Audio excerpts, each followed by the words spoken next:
Here we go. Some news headlines. Let's go. Hey, gun people. Follow up on this shooting. Man charged with killing. Evidently, there was 10 killed in the mass shooting. One was a police officer. The cop was actually doing his job, got in a shootout with the guy. And I think he's probably the one that wounded him. I don't know. They're not saying. Of course, they're only saying what pushes their agenda. I was really surprised when I read that the guy's name is Ahmad Al Aliwi Alissa. And I'm probably pronouncing that wrong. But that's all they say now. See, if it was a white guy, they would immediately be saying, if his name was John Smith, he had ties to white supremacy, this is the white hate, this is the big racism. But because he has what a name that appears to be of, how do I say? Well, you really can't say. He just has a name that doesn't sound like Jones or Smith, okay? And so now there's no mention of hate, of motive on why he did it. Did he only pick white victims? You know, there's no mention of how he picked his targets and everything because it doesn't fit the left agenda. I mean, the lying media, it's just freaking outrageous how they twist stories. I mean, when I saw the guy, he had a beard. I didn't immediately think that he was probably, you know, either Muslim or of Indian, not feather descent, Middle Eastern. I don't even know what the right term is. They keep changing the terms to where no matter what you say, you're wrong. So anyway, we're not saying where the guy was from. Did he live here? Was he born here? What is nothing. There's no information. I'm surprised they even released his name. You know, pretty soon they'll be releasing the initials of the name was AAAA. So nobody will be able to know. Well, you know, so we can't connect the dots. So they keep us stupid.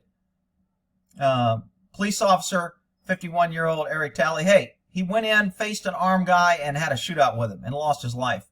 So to me, he was probably one of the good guys instead of hiding out there waiting for the donuts or trying to get on camera or harassing people filming. Get out of here. We got to protect you. I'll put a link to the guy that was there live. He was there filming. I put a link in the other video. It's pretty interesting, especially the first part. When he first hears the shooting, he starts filming live, and then he shows a few bodies. I was kind of wondering, it seems like all the bodies that were there on this shooting were dead. Nobody was moving, and nobody was injured. And an AR rifle usually doesn't kill people with one shot. So I don't know if he put multiple shots, if he was aiming. The bodies seemed like they were spread out. If you go to this link, I'm surprised YouTube's leaving it up because it actually shows the truth. When he finds the bodies, it's very quick after the shooting. Nobody was moaning or moving. They all just appeared to be dead. And, I mean, it just seemed odd. I'm not jumping into the conspiracy theory. I'm not jumping into the false flag. Everybody planted. Again, these false flag accusations, to me, the more everybody claims every event is a false flag, the more false flags become a non-entity. And then when there's a real false flag, everybody is so tired of hearing. It's kind of like racism. Since the media just floods everything with racism, snow is white, so it's racism. The clouds are white. You can't drink milk or you're a racist because it's white. They flood so much stuff that if there ever really is a case of real racism, nobody wants to hear it because they've been inundated and desensitized to hearing everything. And that's kind of what false flags are doing to me. That's why I don't like promoting or calling it a lot. If there's evidence and there's good stuff, well, we'll look into it and let people make their decision.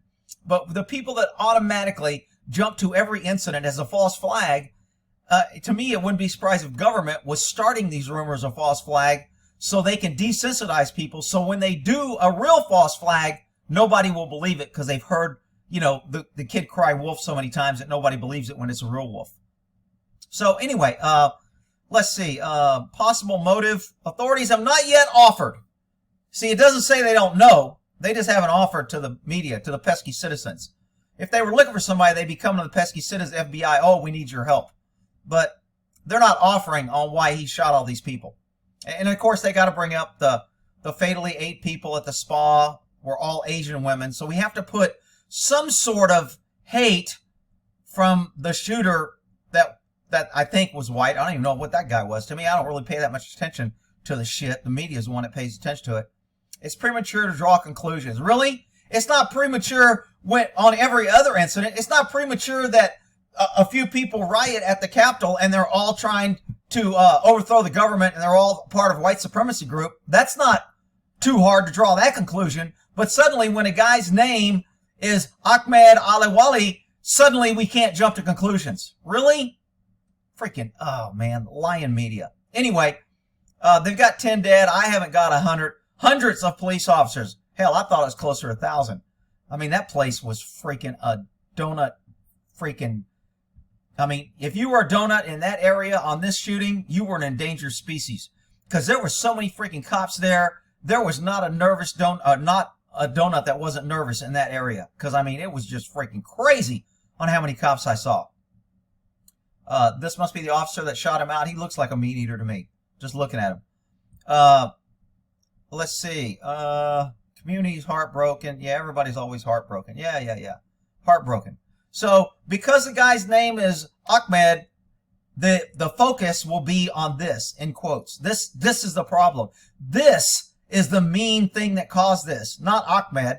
No, it wasn't Ahmed's fault. It was the AR-15's fault. No, it was a patrol rifle's fault. See, when cops go out and kill people with their AR-15s, it's never the AR-15's fault. It's suicide by cop. It's the officer didn't have any choice. The officer was in fear of his life. But when Ahmed uses an AR-15 to kill a bunch of unarmed innocent people, it's suddenly the AR-15's fault. All right. So that's all we know so far. I just wanted to do a quick follow-up on it. I know I'm 6 minutes. All right, y'all have a good day.